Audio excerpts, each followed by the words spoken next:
Genesis 19. The two angels arrived at Sodom in the evening. Lot was sitting at the city gate. He saw them and got up to welcome them, bowing before them, and said, "Please, my friends, come to my house and stay the night. Wash up.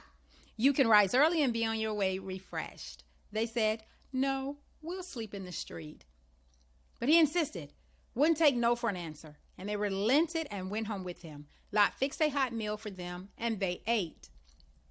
Before they went to bed, men from all over the city of Solomon, young and old, descended on the house from all sides and boxed them in. They yelled to Lot, "Where are the men who are staying with you for the night? Bring them out so we can have our sport with them." Lot went out, barring the door behind him, and said, "Brothers, please don't be vile. Look, I have 2 daughters, virgins. Let me bring them out. You can take your pleasure with them, but don't touch these men. They are my guests." They said, "Get lost. You drop in from nowhere. Now you're going to tell us how to run our lives? We'll treat you worse than them." And they charged past Lot to break down the door. But the 2 men reached out and pulled Lot inside the house, locking the door. Then they struck blind the men who were trying to break down the door, both leaders and followers, leaving them groping in the dark. The 2 men said to Lot, "Do you have any other family here? Sons, daughters, anybody in the city? Get them out of here, and now. We're going to destroy this place." The outcries of victims here to God are deafening. We've been sent to blast this place into oblivion. Lot went out and warned the fiancés of his daughters, "Evacuate this place. God is about to destroy this city." But his daughters' would-be husbands treated it as a joke. At break of day, the angels pushed Lot to get going. "Hurry! Get your wife and 2 daughters out of here before it's too late, and you're caught in the punishment of the city." Lot was dragging his feet. The men grabbed Lot's arm in the arms of his wife and daughters. God was so merciful to them and dragged them to safety outside the city. Now, when they had them outside, Lot was told, "Now run for your life. Don't look back. Don't stop anywhere on the plain. Run for the hills or you'll be swept away." But Lot protested, "No, masters, you can't mean it. I know that you've taken a liking to me and have done me an immense favor in saving my life, but I can't run for the mountains. Who knows what terrible thing might happen to me in the mountains and leave me for dead.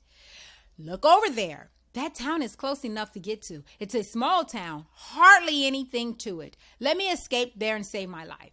It's a mere wide place in the road." He said to him, "All right, if you insist, I'll let you have your way, and I won't stamp out the town you've spotted. But hurry up. Run for it. I can't do anything until you get there." That's why the town was called Zoar. That is, small town. The sun was high in the sky when Lot arrived at Zoar. Then God rained brimstone and fire down on Sodom and Gomorrah, a river of lava from God out of the sky, and destroyed these cities and the entire plain and everyone who lived in the cities and everything that grew from the ground. But Lot's wife looked back and turned into a pillar of salt. Abram got up early the next morning and went to the place he had so recently stood with God. He looked out over Sodom and Gomorrah, surveying the whole plain. All he could see was smoke belching from the earth like smoke from a furnace. And that's the story.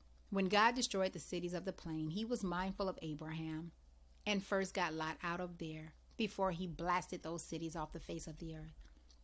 Lot left Zoar and went into the mountains to live with his 2 daughters. He was afraid to stay in Zoar. He lived in a cave with his daughters. One day the older daughter said to the younger, "Our father is getting old, and there's not a man left in the country by whom we can get pregnant. Let's get our father drunk with wine and lie with him. We'll get children through our father. It's our only chance to keep our family alive." They got their father drunk with wine that very night. The older daughter went and lay with him. He was oblivious, knowing nothing of what he did. The next morning, the older sister said to the younger, "Last night I slept with my father. Tonight it's your turn. We'll get him drunk again, and then you sleep with him. We'll both get a child through our father and keep our family alive." So that night they got their father drunk again, and the younger went in and slept with him. Again he was oblivious, knowing nothing of what she did. Both daughters became pregnant by their father Lot. The older daughter had a son and named him Moab, the ancestor of the present-day Moabites.